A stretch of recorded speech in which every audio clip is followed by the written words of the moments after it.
Сәлем достар, сіздермен бірге оңай каналы. Бүгінгі біздің видеомыз тест болмақ. Қандай түсті әмиян ақшаны магнитше тартады?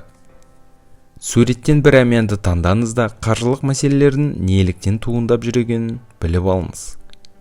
Ақшаға бәрін сатып алуға болады. Бұл сөзбен кейбіреулер келіспегенімен көп жерде іштей мойындап жатады. Өйткені расында да ақша қуат, ол тілсіз ақ көп мәселені шеше алады.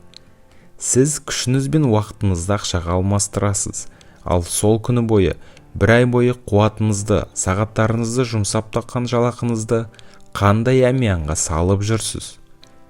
Әмияныңыздың түсі, дизайны, суреттегінің қайсысына ұқсайды? Немесе суреттегі қай әмиян сізге ұнайды?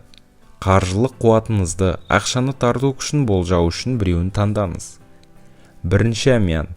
Әйелдер арасында ең көп сұранысқа ие қызыл әмиян. Егер сіздің де әмияныңыз от түсті болса, ақша жинауды білмейтін жансыз. Ақша сізге оңай келетіндіктен оның қадірін білмейсіз, сондықтан да келген ақша әмияныңызда тұрақтамайды. Сізге депозит ашып, ақша жинауды үйрену керек. Сонда оны оңды-солды шашуды доғарасыз. Қызыл түсті әмиян иесінің табысына әйтеуір жұмсалатын жер табылады да тұрады. Бұны эзотерика мамандары әмиянның түсімен ғана емес, адамның қызба мінезімен де байланыстырады. Егер қызу қанды болсаңыз, қызыл түсті әмияныңыздағы ақша жылдам өртеніп кететін көрінеді. Қызба адамдарға жайлы түстегі қоңыр, алтын түстес әмияндарды ұстаған жөн. Екінші әмиян. Қоңыр түс және былғары әмиян ақшаның магниті. Бұндай әмиян иесі ақшаға құрметпен қарайды, сондықтан да сауатты үнемдеп жұмсай біледі. Қоңыр түсті әмиянға ақша мен банкоматтық карточкалардан басқа зат салуға болмайды дейді мамандар. Олар ақшаның қуатын жеп қояды екен. Осыны есте ұстаңыз, қаржылық қуатыңыз арта түседі. Ал егер де үшінші әмиянды таңдаған болсаңыз, қара түс классикалық және элегантты болғандықтан бұндай әмиянға қызығатындар көп. Бұндай әмиян иесінде қаржылық қуат керемет болмаса да, ол ақшасыз жүрмейді.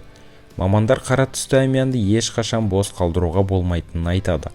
Ақшаны шақыру үшін әмиян түбінде тиын болса да жүру керек.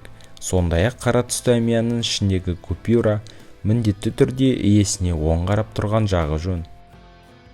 Егер де төртінші әмиян таңдаған болсаңыз, жасыл өсімдіктің түсі, сондықтан да мұндай әмиянда ақша жылдам көбейе өседі. Сенбесеңіз, әмияныңызды жасыл түске ауыстырыңыз дейді мамандар. Бұны жасыл түсті әмиян иелері де мақұлдаса керек. Жасыл түсті әмиян ұстайтындарға жан-жақтан ақша тартылып, олар таршылық көрмейді. Бірақ қарыз берсе, сәттілік қуаты да кемитінін есте ұстаған абзал. Ал егер де бесінші әмиян таңдаған болсаңыз, ақша қолдың кірі, не тәйірі деп туған туыс, дос-жаран қиналғанда жәрдем ретінде бере саласыз. Оның қайтарымын күтпейсіз де. Егер осындай жомарттығыңызды қоя алмасаңыз, сізге басқа түсті әмиян ұстау керек. Өйткені көк түс, судың түсі, қолдың кірі тез жуылып кетеді. Мамандар көк түсті әмиянда ақша қуаты сақталуы үшін оған жалбыздың немесе жүзімнің жапырағын салып қоюға кеңес береді. Ал егер де алтыншы әмиянды таңдаған болсаңыз, алтын түс. Алтын түстес әмиян ақшаның ең жақсы көретін орны. Мұндай әмиян иесі қаржылық мәселелерге көп кезге бермейді. Оның ақша туралы мәселесі тез шешіледі. Алтын түстес әмиянда ірі купюралар жүреді. Тек оларды бүктеп салуға болмайды. Осымен достар, бүгінгі видеомыз өз соңына жетті. Сіздерге салған видеомыз қызықты болған болса, өз ойларыңызбен комментарийда бөліссеңіздер болады. Және де каналымызға тіркелуді ұмытпаңыздар. Сіздермен болған оңай канал. Келесі кездескенше достар.